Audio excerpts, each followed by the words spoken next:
Bem-vindos ao Innovation Office, um webshow promovido pela AmCham que tem como objetivo abrir as portas dos escritórios de inovação do país e perceber o que os seus líderes pensam, o que constroem e como entregam também inovação, para que outras organizações e líderes possam aprender com as suas experiências. Eu sou o Marco. E eu sou a Lara. Hoje temos o prazer e a honra de estar à conversa com João Bento, membro do Conselho de Administração e presidente da Comissão Executiva do CTT, Correios de Portugal.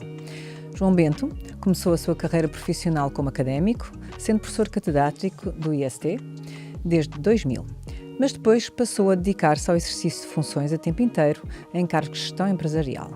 Possui uma vasta experiência profissional em cargos executivos e não executivos em grandes empresas cotadas em Portugal e no Brasil, sobretudo nos setores das infraestruturas e da energia. Foi vice-presidente do Conselho de Administração e presidente da Comissão Executiva na Gestmin SGPS, atualmente Manuel Champalimau SGPS, entre 2015 e 2019. De 2011 a 2015 foi membro do Conselho de Administração e CEO da EFASEC. Também integrou o Conselho de Administração e a Comissão Executiva do Grupo José de Mel e foi presidente da Cotec Portugal. Foi membro executivo do Conselho de Administração da Brisa durante 11 anos e entre 2000 e 2003 foi membro não executivo do Conselho de Administração da EDP. João, bem-vindo ao The Innovation Office. Muito obrigada por ter aceitado este nosso convite. É um privilégio enorme contar com o seu contributo neste nosso humilde escritório. E, começando, o João assumiu as funções de CEO de CTT num momento crucial das nossas vidas. Estávamos todos a viver o Covid e aquilo que poderia ter sido uma condenação, e acho que foi uma condenação em muitos negócios não só em Portugal, mas no mundo. Penso que foi uma oportunidade aqui para o CTT. Estamos curiosos para saber como é que foi este momento, como é que o viveram e como é que foi criada esta oportunidade. Muito bem, enfim, desde já muito obrigado por me terem convidado e por quererem, enfim, abrir o escritório de inovação do CTT ao vosso público. De facto não foi no ano do Covid, eu cheguei em 2019, a meio do ano, e portanto, estávamos de facto a começar a pôr a máquina a funcionar quando nos caiu o Covid em cima. E muito antes de ser uma oportunidade, o Covid foi, enfim, praticamente gerador de pânico, porque o Correio era ainda uma parte muito significativa da nossa atividade, a mais significativa, sob todos os pontos de vista. E mesmo no Expresso, a atividade que havia era muito uma atividade de B2B e menos de B2C. Aliás, por exemplo, a nossa presença em Espanha era completamente no mercado de encomendas B2B. E como sabemos, o retalho parou. E, portanto, nós tivemos momentos de muita dificuldade. E eu lembro-me bem de uma métrica de que nunca mais me esqueci, que já repeti várias vezes. Tivemos muitos dias em que a faturação face ao dia homólogo do ano anterior era 1 milhão de euros abaixo. E, portanto, foi de facto assustador, foi muito intenso. Nós nunca fechámos. Lembro-me bem de um par de coisas. Uma, de um telefonema do Pedro Cisiveira, na altura Ministro da Economia, na véspera da declaração do estado de emergência. No fundo, enfim, pedimos, João, enfim, precisamos muito do CTT a trabalhar, nós vamos ter que manter cadeias logísticas a funcionar, não sabemos como, estaremos todos a aprender, mas, portanto, no fundo, um pedido e um incitamento, enfim, que vinha em linha, obviamente, com a nossa disposição, mas, portanto, começou por ser um momento muito difícil, muito difícil. Nós nunca fechámos, nós nunca fizemos layoff, nós tivemos frequentemente centros de distribuição, às vezes dezenas de pessoas enviadas para casa por uma instrução de um diretor-geral de uma direção regional de segurança, de saúde, etc. Dito isto, vamos à parte boa, que era aquela que a Lara estava certamente a referir. Nós tínhamos, nesta altura da nossa vida, enfim, o CTT em 2019, que foi o ano em que eu cheguei, enfim, as últimas contas que havia, os resultados de 2018 mostravam uma predominância do Correio no nosso negócio que tinha a seguinte expressão. Isto é uma forma um bocadinho numérica, mas fácil de resumir a situação. O Correio valia 70% da receita, 118% do EBIT. Porque tínhamos ainda o banco era jovem, portanto ainda perdia dinheiro e tínhamos uma operação bastante deficitária de expresso e encomendas em Espanha. Já agora, para dar um salto rápido, o ano passado o Correio representou não 70%, mas 42% dos nossos proveitos, pela primeira vez menos do que o Expresso, e 8% da nossa margem. E nós, entretanto, crescemos muito, quer em receita, quer em margem. Mas, portanto, isto só para dizer que o correio era decisivo para nós. O comércio eletrónico começava a despontar, um negócio muito diferente do correio, não tanto do ponto de vista, enfim, digamos, da logística, da movimentação de coisas, mas era uma atividade muito concorrencial, era uma atividade em que a expectativa dos clientes, enfim, e das pessoas a quem nós entregamos, que não são os nossos clientes, são os clientes dos nossos clientes, é muito diferente, é um nível de exigência muito maior, mas do ponto de vista da dimensão do negócio, que era relativamente, enfim, insignificante. E estava a crescer. Mas o que estava a crescer era, digamos, enfim, aparentemente insuficiente para substituir aquilo que era, digamos, o declínio do nosso negócio principal, que era o correio. Isto é um traço importante depois de tudo o que temos estado a fazer desde então.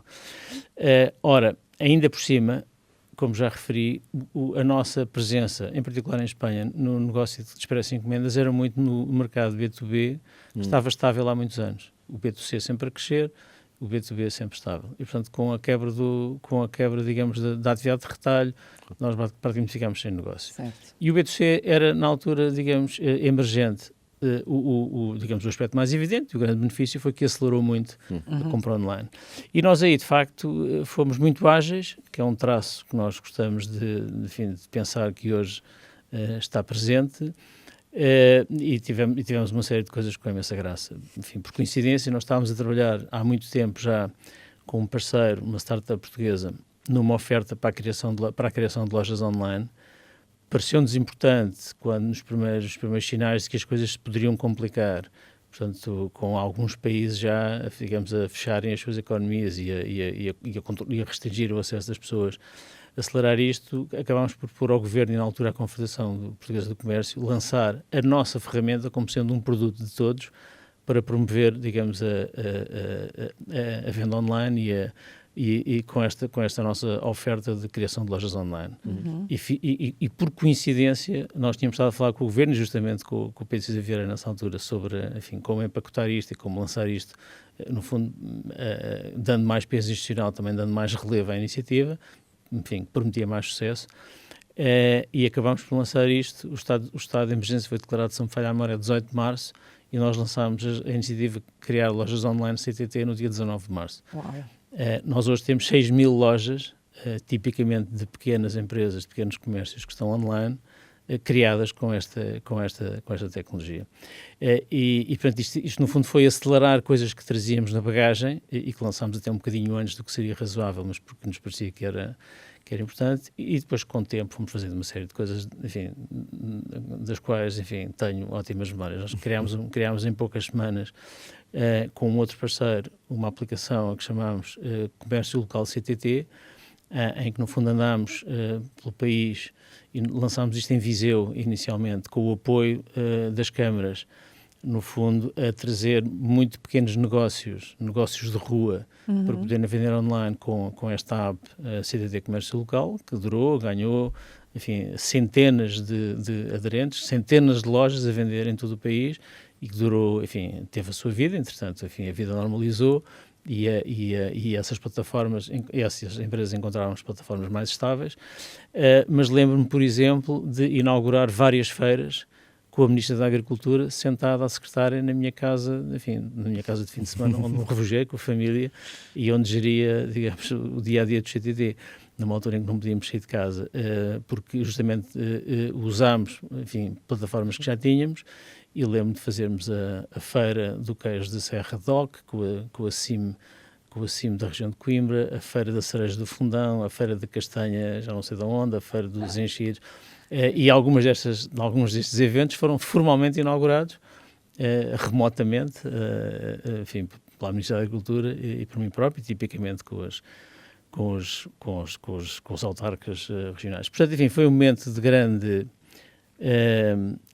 dificuldade e ao mesmo tempo de grande estímulo para acelerar uma série de coisas que estavam muito no que queríamos fazer. Portanto, nós na altura, enfim, quando começámos a querer reposicionar o CTT, enfim, revisitámos valores, criámos uma nova visão, uma missão, alguns desses exercícios feitos, aliás, de forma bastante democrática. Os valores, por exemplo, convidámos todos a lançar ideias para rever os valores CTT, depois fomos depurando isto e acabámos por fixá-los, os 5 valores CTT, corporativos que hoje temos foram fixados num workshop com os nossos diretores de primeira linha, mas como culminar de um processo, digamos, como disse, bastante democrático, mas estávamos a representar o CTT, no fundo, debaixo da ideia, que ainda temos hoje, de que ligamos pessoas e empresas com a entrega total, enfim, brincando também um bocadinho com a ideia da entrega, porque em português entrega é commitment e é também delivery.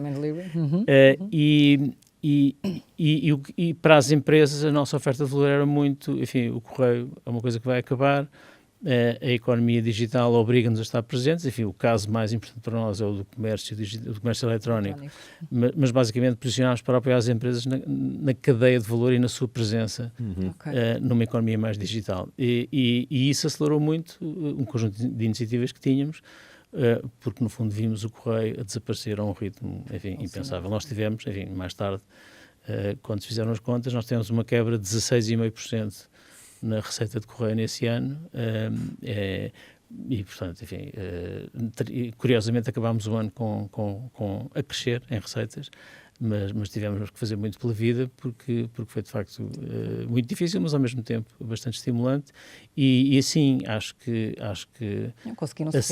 aceito a ideia de que acelerou muito um processo de transformação, que era um processo em que já estávamos empenhados, enfim, e que parece que está a ter bom resultado. Eu acho sempre muito curiosas e agradáveis as histórias de inovação que têm um propósito, seja porque fomos forçados a estar numa situação difícil, seja porque encontramos a oportunidade e decidimos ir atrás desse propósito. E na linha exatamente desse pensamento, gostava de questionar o João sobre... porque esta transformação numa empresa que tenha o nível de tradição, que é o caso do CTT, não é? com um histórico grande, inovar e transformar quando temos muito histórico, de vez em quando pode ser visto como um desafio. E gostava de ouvir a opinião do João sobre exatamente isso. Como é que porque muitos dos nossos ouvintes provavelmente também têm alguns desafios semelhantes e podem colher dessas lições.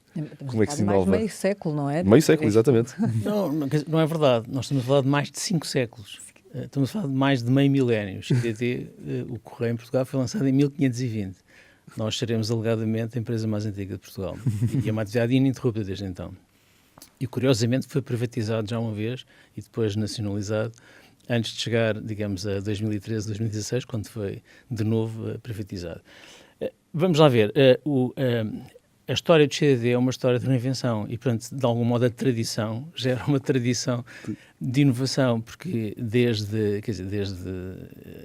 enfim, parece um bocadinho folclórico ou até exagerado, mas não é, desde o aparecimento e a predominância do papel, o aparecimento do comboio, o aparecimento da mobilidade automóvel, do avião, do telefone, do computador, enfim, do impacto da economia, da economia digital, hoje em dia da IA.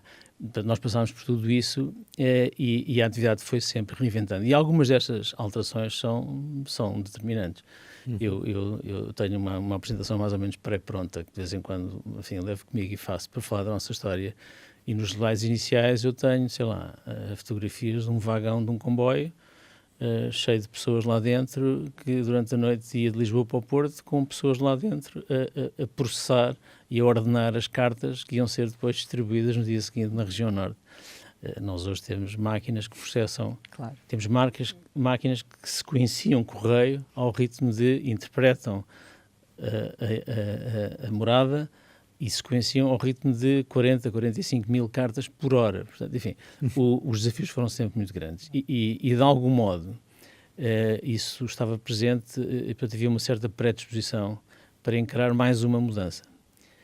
O que é que aqui se junta, que eu acho que também tem valor para a nossa conversa? O CTT era uma empresa do Estado, até 2013, foi depois privatizado em 2 rondas, 2013 e 2016, e eu, por acaso, enfim, estive na EDP, estive na Brisa, em fases em que estávamos também a transitar dessa condição. Lembro-me enfim, e constatei, quer dizer, um traço comum que é muito interessante e que é muito positivo, de empresas em que, enfim, como aliás esta casa onde estamos hoje, enfim, que é de certo modo irmã do CTT, porque fomos cindidos a partir de certa altura e seguimos vidas separadas, mas éramos a mesma casa, exatamente um bom exemplo também aqui, de grande rigor técnico e de grande apreço pela excelência e pela qualidade. Também, infelizmente, às vezes menos preocupação e menos foco com a ideia de cliente e com o conceito de cliente. Portanto, no fundo, esta ideia de rigor e de excelência técnica, enfim, também fazia com que houvesse muita, digamos, muito conhecimento e muita disposição para enfrentar coisas novas e atacá-las, enfim, sem medo. Portanto, enfim, o que é que talvez tenha sido mais decisivo nesse processo numa empresa de tom tradicional? Eu acho que foi mais decisivo foi verdadeiramente tomar consciência e nós sermos capazes de trazer as pessoas connosco de que não havia um futuro a fazer o mesmo. E, quer dizer, eu gosto muito de usar o benchmark com Espanha. Espanha, talvez o país culturalmente mais próximo de Portugal, para além de ser aquele que está geograficamente mais perto de Portugal, quer dizer, a empresa de Correios em Espanha, enfim, que aliás compete connosco em Portugal no negócio das encomendas, compete connosco em Espanha no negócio das encomendas. Enfim, a Espanha terá perdido mais de 2 mil milhões, o operador de Correio terá perdido mais de 2 mil milhões de euros nos últimos 5, 6 anos. Enfim, justamente como um exemplo menos bom, ou mesmo, enfim, talvez triste, digamos, dificuldade ou de atraso na transformação. O traço que nós enfrentamos na necessidade de transformar o CDD é de que a transformação tinha que ser profunda e tinha que ser rápida. Profunda porque aqueles números que vos dei há bocadinho, quer dizer, o Correio representar mais de 100% da margem e 5 anos depois representar menos de 10%, dá uma ideia da profundidade. E depois rápida porquê? Porque ainda é uma atividade não só muito importante do ponto de vista, enfim, social, cada vez menos, mas, enfim, também para o funcionamento da economia, a sua importância é progressivamente menor, mas também por ser um negócio de alguma dimensão e nós temos que aproveitar enquanto ainda temos alguma ajuda do negócio de Correio para iniciar, no fundo, para realizar este processo. Este processo tinha sido iniciado com sucesso, nomeadamente com o lançamento do banco, cumpriu um papel muito importante nesta fase de transformação, mas, enfim, era preciso fazer muito mais do que isso. E de facto, os CDD hoje apresentam-se como o que nós queremos ser e queremos ser vistos como um operador de logística de comércio eletrónico. Isso fica mais bonito em inglês, mas quando fomos ao mercado, nós queremos ser an e-commerce logistics player. Portanto, no fundo, temos a grande vantagem, o vento favorável a que ele se referia, digamos que com o Covid foi acelerado, digamos, da expansão do comércio eletrónico, é uma das alterações de comportamento social mais óbvias, mais explícitas da nossa vida. Quer dizer, se há coisas que fazemos diferente do que fazíamos no passado, uma delas é a forma como compramos. Certo. E nós sentimos ter aqui uma grande oportunidade, temos um papel essencial nesse processo e queremos cobrir toda a cadeia de valor, o tanto quanto possível da cadeia de valor, nessa forma de digitalização da economia que é, enfim, o retalho passar a ser feito, enfim, predominantemente de forma remota. E é interessante que o João, ao falar dessa transformação, falou aí numa palavra que eu penso sempre que é crucial, as pessoas. Não é? As pessoas. E, portanto, quando falamos de uma empresa que tem mais de 500 anos e que tem que fazer esse tipo de transformação rápida, o que é que nós temos que alterar internamente para trazer as pessoas connosco? Como é que elas inovam com essa velocidade? Como é que a inovação e a transformação se faz com essa velocidade e tendo em conta este histórico que os CTT têm? Enfim, é um chavão, eu não gosto muito de chavões, mas é um chavão que tem valor e, portanto, não só não hesitem em usá-lo como querem mesmo usá-lo. Não se faz nada nas empresas sem as pessoas e também não se transforma sem as pessoas. Aliás, é mesmo impossível transformar uma empresa sem trazer as pessoas atrás. E portanto, uma parte substancial desse processo de trazer as pessoas atrás passava por algo que não é especialmente aliciante, mas que era mostrar que não tínhamos alternativa. E, portanto, de certo modo, aquilo que era a nossa maior dificuldade em poder acelerar, a realizar e acelerar a transformação, era também a maior vantagem, porque no fundo, quer dizer, mostrar que não há futuro, se não se fizer nada, é muito poderoso. E, portanto, uma parte substancial da minha preocupação inicial, da nossa preocupação inicial, enfim, da minha equipa de gestão, era justamente deixar com transparência claro que havia um caminho, que era um caminho de crescimento, que era um caminho que não obrigava a reduzir emprego, mas que era um caminho de transformação significativa. e rápida. Eu referi há bocadinho que o Correio deixou de ser a nossa área, a maior área de faturação em 2024, pela primeira vez. Foi marginalmente batida pelo Expresso, mas curiosamente, a semana passada, um dos meus colegas descobriu um papel engraçadíssimo, um tesourinho, estava à procura da palavra, um tesourinho, que era um estudo de 2018, em que se previa que nós, em 2025, poderíamos estar a entregar algo como 38 mil encomendas por dia. Ora, nós ontem devemos ter entregue mais de 600 mil encomendas, que é o que fazemos hoje em dia, e na peak season este número vai ser mais elevado. Portanto, isto para dizer que não havia bem a consciência do que tinha para fazer. Portanto, isso era a primeira coisa, no fundo, tornar claro que a situação obrigava a fazer algo diferente. Depois havia coisas, enfim, com aqui eu atribuo alguma importância simbólica, mas provavelmente tenho uma visão demasiado enviesada, que é a minha própria visão. Nós, enfim, falámos há bocadinho aqui de roupa e de como nos vestimos à sexta-feira e uma das coisas que eu quis fazer, por exemplo, foi tirar a gravata. Pode parecer um bocadinho estúpido uma conversa destas falar disto, mas não é, porque no fundo havia aqui uma preocupação de aliviar um bocadinho o tom. Porque no fundo uma empresa mais ágil é uma empresa também, obviamente, mais apta a transformar-se. E no fundo havia coisas que tínhamos que fazer no plano técnico, no fundo criar uma proposta de valor que fosse compatível com aquilo que o mercado precisava, e, portanto, tínhamos coisas muito óbvias, né? O exemplo que dei de criar lojas online, e, portanto, tudo o que eram ofertas para qualquer empresa poder, no fundo, acompanhar a digitalização da economia, mas havia também digamos que fazer algo no plano das atitudes e da disponibilidade para as pessoas fazerem outras coisas. Ao mesmo tempo que íamos, no fundo, trabalhando em coisas menos soft e mais hard, basicamente tem a ver com capacitação. Portanto, nós hoje temos esforços de reskilling e de upskilling com muito significado.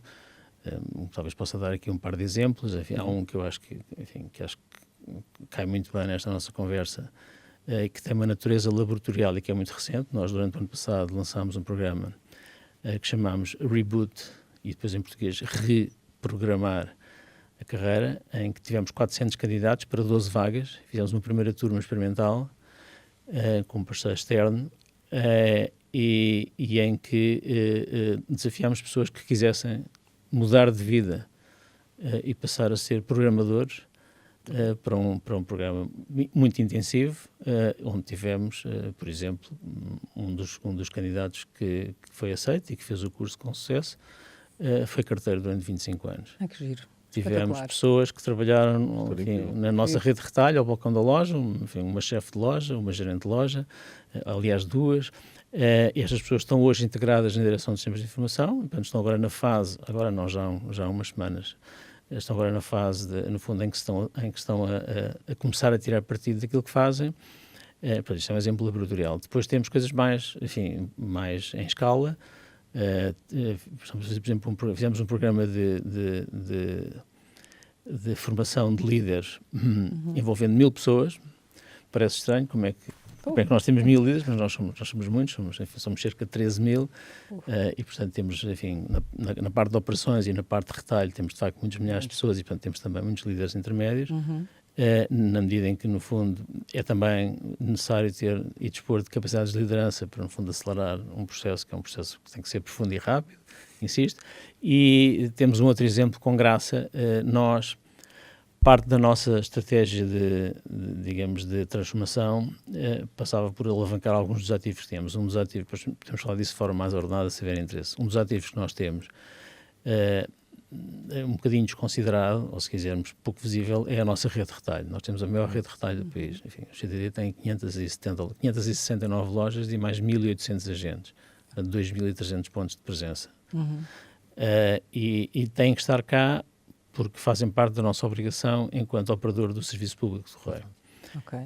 Mas é um ativo, cada vez que há menos correio, apesar de haver mais encomendas, estaria cada vez mais desaproveitado. E nós quisemos reposicionar esta rede para funcionar como uma plataforma, do mesmo modo que há a Platform Economy, do mesmo modo que há plataformas digitais, uma plataforma física para prestar apoio a entidades, grandes clientes que precisem de ter, enfim, uma rede física de apoio. E temos o IGCP, que no fundo vende dívida pública no retalho nas nossas lojas, temos o Banco CTT, temos a Generali, que vende seguros, temos o Instituto Financeiro de Segurança Social, que enfim, distribui vales de pensões. Portanto, no fundo, grandes agentes que, para além de estarem a digitalizar a sua atividade, precisam também... Ora, ao fazer isto, nós precisamos também de requalificar as pessoas que estão na rede para prestar serviços. Mas o Banco CTT foi criado fazendo reskilling, inicialmente 1.300 pessoas que foram fazer formação ao Instituto de Formação Bancária, e os primeiros 1.300 comerciais do Banco CTT são pessoas, aliás, em duplo emprego, que são operadores postais e operadores bancários. Isto sabia. E, portanto, no fundo, um esforço de reskilling muito grande, enfim, que não tem fim. E agora, enfim, até porque temos aqui marcas cúmplices sob esse ponto de vista. Neste momento temos o programa de upskilling de competências digitais, com o Pilot em particular, certo, envolvendo 1.000 pessoas, o que é também um exercício, depois de várias experiências mais pequenas que fizemos, um exercício que estamos a fazer, aliás, em parceria com a Microsoft. Portanto, no fundo, isto para dizer que, do ponto de vista das pessoas, sendo verdadeiramente um ativo decisivo, o que temos estado a fazer é motivá-las para a necessidade de transformar e depois capacitá-las para que elas possam verdadeiramente ajudar a transformar. E também fomos buscar capacidades que não tínhamos, enfim, a vários níveis, sobretudo níveis mais elevados. Mas sei lá, por exemplo, criámos uma área de engenharia no CTT, que não havia. Posso falar imenso também sobre isso. Vamos certamente. Eu por acaso, é curioso que aqui neste escritório fala-se muito exatamente da questão de skilling como provavelmente a maior alavanca, por algumas pessoas aqui dito, exatamente a inovação. Sem sabermos como fazer, sem ter o método estudado, depois é muito difícil andarmos a pensar fora da caixa se nós nem conhecemos os limites, não é, da caixa ou como é que se navega dentro da caixa. Por isso é muito curioso, gosto muito de ver que efetivamente é um ponto, e que é um ponto de aposta forte. E seguindo esta linha que estávamos aqui a falar, há efetivamente uma evolução, e pode ser pelo departamento de engenharia ou não, o João vai melhor do que eu saberá, que é isso que exatamente eu gostava de lhe questionar. Para onde é que a evolução tem que ir neste setor? Porque já temos o e-commerce, já está claramente contaminando toda a população.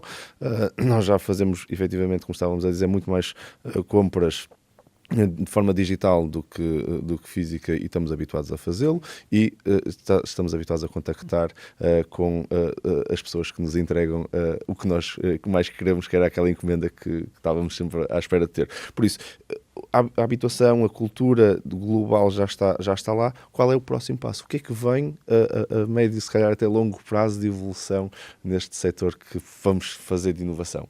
E se calhar por isso é que estamos a ver um departamento de engenharia a pensar mais fora da caixa.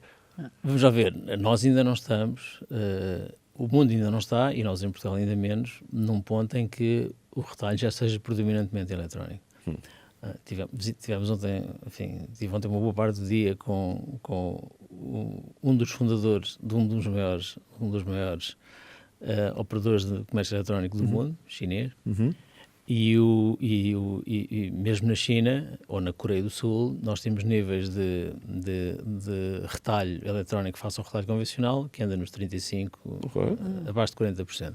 Em Portugal, muitíssimo abaixo disso. Nós, aliás, abaixo da média europeia, o que é, curiosamente, bom para nós, porque na medida em que nós temos genericamente convergido, enfim, nas várias dimensões, enfim, da nossa economia, da nossa enfim, e de comportamento social, enfim, para a média europeia, haveremos também, no fundo, temos um potencial de crescimento grande. Espanha um bocadinho acima de Portugal, mas também bastante longe da média europeia. Eu há dias recebemos, até fiz um post eu próprio, não sou muito dado a essas coisas, no LinkedIn, porque achei que era de facto muito decisivo. Vimos um relatório do McKinsey Global Institute a propósito do impacto que tem em receita, portanto, era feito com círculos, em receita e em margem, e em resultados aquilo que são as grandes tendências, enfim, coisas novas. É onde estava desde Electric Mobility, Cloud Services, AI, né, e era assim um gráfico bonito em que as bolas iam crescendo em função dos temas. O tema que está no topo, que vai gerar mais receita e mais margem, é nada mais nada menos do que e-commerce. E o e-commerce é hoje em dia predominantemente cross-border, transfronteiriço. E em grande medida, como aliás o resto, enfim, da indústria do mundo, enfim, muito originado na zona da Ásia-Pacífico. E, portanto, eu acho que vai haver um caminho ainda muito grande, primeiro porque a adoção de comércio eletrónico ainda é baixa, e é um potencial muito grande. Cada vez nós fazemos mais coisas e mais depressa. Eu há dias estava, enfim, eu gosto de fingir que faço uns trabalhos de bricolagem em casa, uma oficinazinha que fui eu que fiz e tudo, e há dias estava num fim de semana, num sábado à tarde, eram mais ou menos 4 da tarde, enfim, agora com a tempestade de Martinho, que eram uns pinheiros no meu jardim e estragaram uma iluminação de fora, e eu estava a querer religar e faltava-me um conector elétrico para ligar um condutor elétrico para estar enterrado. E, portanto, tem que ter um nível de proteção, umidade elevado. Eu achava que tinha, não tinha, e eram 4 da tarde, e pensei, a coisa mais prática que eu tenho para fazer é pegar no telefone, vi que havia um conector, enfim, num marketplace conhecido, que é, aliás, nosso cliente, encomendei às 4 da tarde e recebi-o no domingo de manhã, na minha casa de fim de semana, que é ali ao pé de Azeitão, e, portanto, isto era impensável. E, portanto, este tipo de alteração de comportamento tem imenso caminho para progredir. Sim. E, portanto, o que eu acho que é o futuro, é por isso que nós, enfim, que eu já afirmei, que nós usamos este motto, quer dizer, o que nós queremos é ser um operador logístico de comércio eletrónico, porque isto tem é imensa coisa, quer dizer, nós hoje... E em Portugal já temos essa cadeia bastante coberta, em Espanha menos. Mas na cadeia de valor de comércio eletrónico, se começarmos, enfim, do princípio para o fim, nós temos soluções, digamos, modulares ou completas, para quem quiser fazer publicidade física, sempre fizemos, ou digital, para quem quer depois construir a loja online, como já referi. Temos uma gateway de pagamentos, na PayShop, depois temos armazenamento, preparação, fulfillment, entrega, que é digamos o core do que fazemos e que mais naturalmente resultou do que fazíamos no correio. Depois para entrega temos também out of home, em que temos lockers, curiosamente isso é um tema que acho que podemos falar porque os lockers são nossos, tecnologia nossa, software, hardware, tudo, e depois fazemos gestão de devoluções. E no meio ainda podemos fazer contact centers, porque, enfim, nós também estamos presentes nessa indústria. Portanto, isto para dizer que o crescimento do comércio eletrónico, o que ainda falta de adesão e de alteração de hábitos, quer dizer, em algumas destas metrópoles, em particular na Ásia, as lojas são quase hoje montras. E, portanto, porque de facto as pessoas compram muito mais online mas muito mais do que no passado. Isto para dizer que, Marco, no fundo, eu acho que vai ser mais do mesmo, porque o que há para acentuar neste caminho tem dar espaço para crescer, e depois, enfim, ao dar este exemplo do que se pode fazer ao longo da cadeia de valor, algumas destas coisas fazemos, obviamente, com parceiros. No fundo, temos aqui muito caminho para crescer. Eu acho que os operadores postais convencionais do nosso género, que se estão a transformar com mais sucesso, são aqueles em que foram capazes no fundo, de cobrir mais depressa este espectro da cadeia de valor. Obviamente sempre a partir daquilo que era o core, que é, digamos, a logística mais básica, que é basicamente processar e entregar. Eu tenho uma follow-up question que realmente, por causa exatamente dos lockers, do ponto de vista dessa cadeia de valor, vocês decidiram fazer uma inovação tecnológica bastante interessante e aproveito próprio e desenvolvido com a engenharia própria, que foi exatamente esse projeto de lockers. E pegando, se calhar, nesta jornada que o João estava a falar, e bem, e concordo plenamente, essa jornada em particular, não é? Dentro desta cadeia de valor, porquê decidirem fazer a inovação vocês e o que é que foi essa inovação para os nossos ouvintes? Se nós tivéssemos combinado que eu lhe mandava umas perguntas para me fazer, o que não aconteceu, eu provavelmente tinha pedido para fazer esta pergunta. Não, sendo o tema... Sem combinado, o que é? Porquê? Vamos lá ver. De facto, os lockers são... enfim, porque é que um operador postal, que obviamente tem que apostar em ter também uma rede de entrega fora de casa, e em particular com lockers, não só, mas também lojas, quer dizer, para o cliente, a experiência que nós queremos, e a experiência na app é seamless, quer dizer, ir a um PUD, que chamamos um PUD, significa Pick Up and Drop Off, ir a uma loja, um supermercado, que é o nosso agente, ou ir a um locker, a experiência deve ser semelhante. Havendo numa loja tem uma interação com uma pessoa, num locker tem uma interação com um ecrã, ou assim, mesmo sem ecrã. Mas o propósito é chegar e a experiência deve ser o mais semelhante possível. E se calhar as pessoas até preferem, hoje em dia até preferem nem ter interação pessoal. É engraçado, temos um grande cliente, um operador logístico também chinês, que fez um estudo no Reino Unido, e já que há um ano e meio, e é engraçado que nas camadas mais jovens da população a preferência, por mais razões, que eu já vou referir quais são, é por lockers e não pessoas, porque querem, no fundo, o argumento é avoid social contact, o que é uma coisa assustadora. Eu sei, mas como também... Mas por outro lado, eu poderia levantar uma encomenda às 11 da noite, ou entregar uma revolução às 3 da manhã, num locker que está aberto 24 horas por dia, virado para a rua, enfim, também tem as suas vantagens. Porquê é que um operador postal há de querer ter, digamos, know-how de metalomecânica, eletrónica, hardware, software, que nós fazemos também em parceria.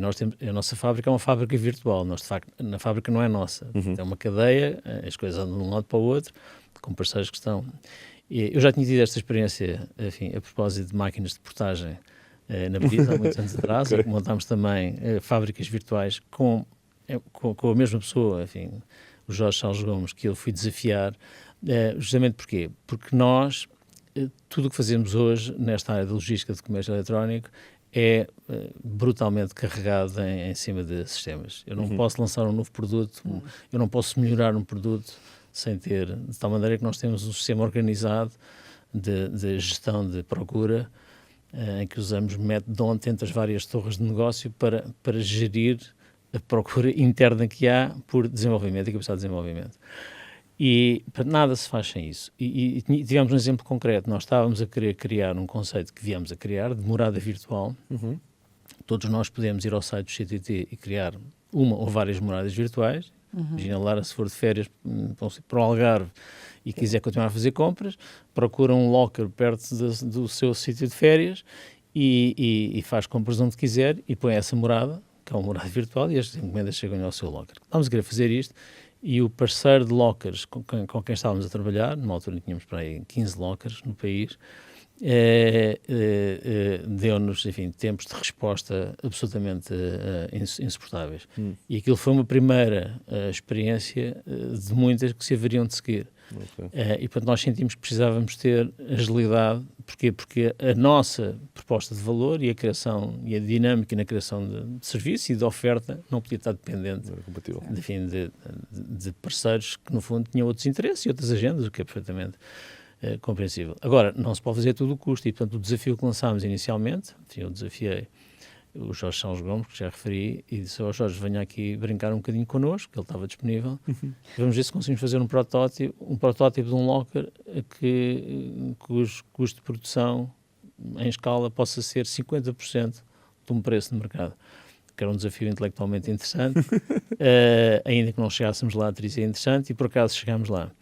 E portanto, isso foi o princípio, porque, entretanto, e o embrião da criação da área de engenharia, isto não tem 200 anos, isto tem 4 anos, foi justamente a propósito da necessidade que tínhamos de ter lockers. Isto é tão importante quanto, por exemplo, mais recentemente, tivemos um grande cliente que quis passar a dispor e a oferecer aos seus clientes formas de devolução sem rótulos, sem complicações, portanto, labelless returns em inglês, no fundo em que alguém fez uma compra que quer devolver, em vez de ter que ir, enfim, a um sítio qualquer, imprimir um rótulo, fechar a encomenda, pôr o rótulo, etc. Eu queria fazer isto sem nada, coisa que é um serviço que nós hoje temos. Portanto, os nossos clientes que querem dar aos seus clientes a oferta de label return, contratam isso connosco, e uma pessoa vai e com a app, leva a encomenda, leva a app, chega ao pé do locker, faz o que tem a fazer, abre-se uma porta, põe lá dentro, fecha a porta e a devolução está feita. Portanto, para fazer este tipo... É espetacular. Para fazer este tipo de coisas, nós obviamente tínhamos de ter total agilidade, tínhamos de ter controle sobre o locker, Claro. e para além depois as vantagens que resultam daqui, já agora para nos mantermos no caso dos lockers, depois houve um grande cliente nosso que nos pediu, nós gostávamos de ter coisas, de poder usar lockers para distribuir comida. Queríamos lockers com frio, não tem problema nenhum, vamos a locker e pomos frio. Portanto, no fundo, Isso eu não sabia. dispor de agilidade tem este significado. E foi, no fundo, assim que se iniciou esta área, e havendo competências internas, enfim, nestas áreas mais digitais e de inovação, em alguns setores aqui não havia muitas, e portanto foi também, digamos, parte da jornada. Hoje esta equipa, por exemplo, nós temos, desde há pouco tempo, temos um novo carrinho de apoio aos carteiros. É um carrinho que foi desenvolvido por esta equipa de engenharia com a BBCar. Portanto, temos tido a preocupação de ter parceiros portugueses, sempre que possível. Okay. Não há aqui nada de digital, mas mesmo isso tem que ser, temos que ter preocupações de engenharia, de industrialização, de ergonomia, de conforto. De utilidade. Testámos de funcionalidade, testámos com carteiros, testámos em carga, adaptámos. Tínhamos um parceiro que era especialista. E, portanto, enfim, posso dar mais exemplos, alguns dos quais que são muito, muito impressionantes. Nós, por exemplo, hoje, nós criamos uma camada de software entre, enfim, os equipamentos mais complexos que temos na área da automação são os equipamentos de sorting de encomendas, que são equipamentos, enfim, de dimensão gigantesca e que podem repartir encomendas ao ritmo de 10, 12 mil encomendas por hora. Nós criamos por razões que têm que ver com a otimização da nossa atividade logística, nós criamos uma camada de abstração que isola, digamos, o funcionamento do sorter, e, portanto, o sorter passa a ser gerido por regras que são regras nossas. Okay. E depois posso dar exemplos, enfim, acho eu, se me permitem a modéstia, bastante impressionantes de que se consegue fazer com este tipo de coisas. E, por exemplo, uma das coisas que fizemos com grande impacto, que já está nos nossos 2 maiores sorters em Portugal, foi alterar fisicamente o sorter. Portanto, alterar a forma, cortando bocados do sorter, pondo sensores no sorter, por razões que têm que ver com, digamos, com eficiência. Não vale a pena agora amassá-los com detalhes, que seriam amassadores, mas, portanto, ser capaz de chegar ao ponto em que nós, independentemente do fabricante, mexemos no sorter, incluindo no hardware, num equipamento que para nós é absolutamente crítico, dá um bocadinho a ideia do nível de independência a que já chegámos, e pronto, e é este tipo digamos, eu costumo dizer, o que é que há de novo hoje nas vossas operações? Há sobretudo mais intensidade tecnológica. Okay. Certo. Aliás, eu ia pegar também nesse ponto, que tipo de tecnologia, não é, e que está a ser implementada, e quão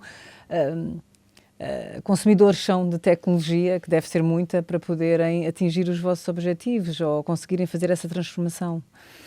Pois, então, vamos lá ver, estamos numa tendência que tem que ver também um bocadinho com a realidade, com as novidades que nos trouxe agora a AI generativa, de internalizar código e programação. Portanto, no fundo, na medida em que há instrumentos hoje, enfim, eu lembro a primeira vez que ouvi a Microsoft falando isto, dizia que os melhores programadores da Microsoft com GitHub geravam 70% do código. Foi os primeiros nós queremos apropriar-nos disso e não deixar isso nos nossos parceiros que desenvolvem para nós. Portanto, em parte por isso estamos a internalizar. Okay. Portanto, tudo que seja capacidades digitais e de programação e de ICT em geral.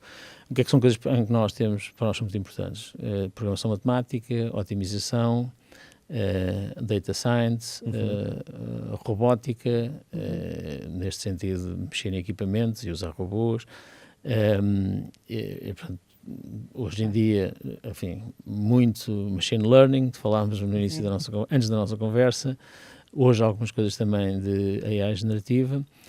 E sempre tentando sempre criar um ecossistema. Enfim, já fui feliz quer na minha vida anterior como académico, quer nesta minha vida em interação com a academia, portanto, sempre que possível, ou com empresas, enfim, que trazemos para o nosso ecossistema. Num ou noutro caso investimos, portanto, nós temos um fundo 1520, que é o ano de criação do Correio, que investe em startups que estão na nossa esfera ou que podem estar, digamos, a abrir caminhos que são caminhos do nosso interesse, ou com grupos académicos, enfim, em muitas escolas, e portanto tentamos criar e enriquecer digamos, esse ecossistema. E, portanto, assim, basicamente são estas as áreas para nós, são depois, além de coisas mais pesadas, mais relacionadas com hardware e com... Sim. E João fez aqui uma ponto interessante que eu vou pegar, como se calhar até mesmo como última pergunta e até inspiração para a nossa audiência, que é essa mensagem para esses jovens, para essa academia, e até mesmo para os jovens inovadores que se calhar fazem parte desse espectro de parceiros que vão ajudar e apoiar essas inovações que temos andado aqui a falar. Que mensagem é que o João vê que esta geração de inovadores, que é o nosso público no fundo, precisa de ouvir para continuar a ajudar a transformar este setor ainda mais e acelerar se calhar essa curva que estávamos aqui a falar que precisa de ser acelerada? Acho que no fundo, enfim, nós somos, enfim, em Portugal uma empresa com alguma dimensão, mas somos uma pequena empresa, enfim. Ao nível global, nós enfim, anunciámos no final do ano uma parceria com a DHL, que é o maior operador do mundo, e muitas vezes na discussão para a Península Ibérica, e muitas vezes nas discussões com eles, dava comigo a pensar, estes tipos são 60 ou 70 vezes maiores do que nós. Portanto, nós somos uma pequena empresa, mas em Portugal com alguma expressão. Portanto, por um lado, estamos aqui a abrir uma frente e um caminho que é aliciante e onde temos muitas oportunidades, enfim, não sei se referi isso, mas falei há bocadinho nisso, julgo que antes da nossa conversa, nós estamos nesta semana a iniciar a ronda deste ano do nosso programa de Trainees. Nós tivemos este ano mais do dobro dos candidatos que tínhamos há 2 anos atrás. Nós aceitámos 50 para agora filtrar durante uns dias e ficar com um pouco mais de 20. Tivemos mais de 3 mil candidatos. Portanto, de algum modo, porque enfim, isto tem vindo a aumentar, porque de algum modo se percebe que há aqui uma agenda inovadora, fresca, enfim, desafiante. Há ter tração. No fundo olhem para nós como uma oportunidade. Agora, do ponto de vista mais amplo, há de facto algo em que nós estamos envolvidos que traz muitas oportunidades para nós, para os nossos concorrentes e para um ecossistema gigante, que é este ecossistema, enfim, que o McKinsey Global Institute diz que será a maior oportunidade em termos de negócio nos anos vindouros e de negócio e de resultados, que é a área genérica do comércio eletrónico, porque ela é de facto muitíssimo. Quer dizer, não falamos aqui muito de dados, mas eu talvez possa dar, chegar ao fim, um exemplo do que é que isto tudo colado dá. É um exemplo que eu gosto de dar porque eu acho que é bastante ilustrativo. Se a Lara comprar, sei lá, uma capa para o seu iPhone na Amazon Espanha, daqui a bocado ainda é cedo, enfim, hoje à tarde, o que é que nós podemos fazer? Imaginemos que esse objeto era fulfilled em Barcelona, para ser assim, o mais longe possível de Lisboa, aqui na Península. Os nossos sistemas vão prever se o carteiro que passa em sua casa amanhã tem disponibilidade para levar encomendas, porque se ele tiver muito correio não pode levar encomendas. E, portanto, aqui há a previsão, e, portanto, nós temos que saber, com base na nossa previsão, neste dia do ano, enfim, do dia da manhã, com base nas séries, enfim, se é ou não é provável que ele tenha disponibilidade. Depois vamos ter que saber se aquela encomenda é ou não é adequada para ser entregue por um carteiro. Se for uma capa de telefone, será. Se for um frigorífico ou uma televisão, não será. E depois, quando essa encomenda chegar ao nosso sorter de Barcelona, ela vai estar sempre a ser encaminhada para dali, tipicamente, vir provavelmente diretamente para um sorter aqui perto de Lisboa, daí, porque vai ser entregue por um carteiro, se foi essa a conclusão, há disponibilidade e o objeto serve, vai para um centro de distribuição, a partir do qual esse carteiro sai amanhã e amanhã de manhã será entregue. Portanto, a quantidade de coisas que é preciso fazer, portanto, prever se há capacidade, garantir que o sorter funciona como nós queremos, garantir que vai para ali e não vai para uma rede de expresso. Tudo isto tem, enfim, desde dados, automação, depois a otimização das rotas. Logística toda. E, portanto, no fundo, isto para dizer que há aqui todo um ecossistema e uma comunidade e um conjunto, digamos, de desafios que nos vai ocupar durante muito tempo e que precisa de muita inovação. E dados que podem ser otimizados, aproveitados. Tudo isso. Excelente exemplo, João. Muito bem. E assim terminamos mais um episódio da Innovation Office, que abriu as portas a uma perspectiva de inovação num setor pioneiro na economia de Portugal, mostrando que a inovação continua a ser exatamente um motor de transformação neste setor. Obrigada, João. Foi um gosto e adoramos ficar a saber sobre como tem o CTT vindo a inovar e a fazer um caminho de contínua transformação. Um obrigado especial também ao Mel, que nos acolhe neste magnífico estúdio, ao SAP, o nosso parceiro de mídia, e, claro, a todos os inovadores que estão desse lado a ouvir-nos e a apoiar-nos. Esta porta volta a abrir-se dentro de 2 semanas para o próximo episódio e estaremos todos a contar com a vossa visita. Até lá, já sabem, continuem a construir o futuro e a criar as histórias épicas de inovação para que nós possamos contá-las aqui depois. Até breve.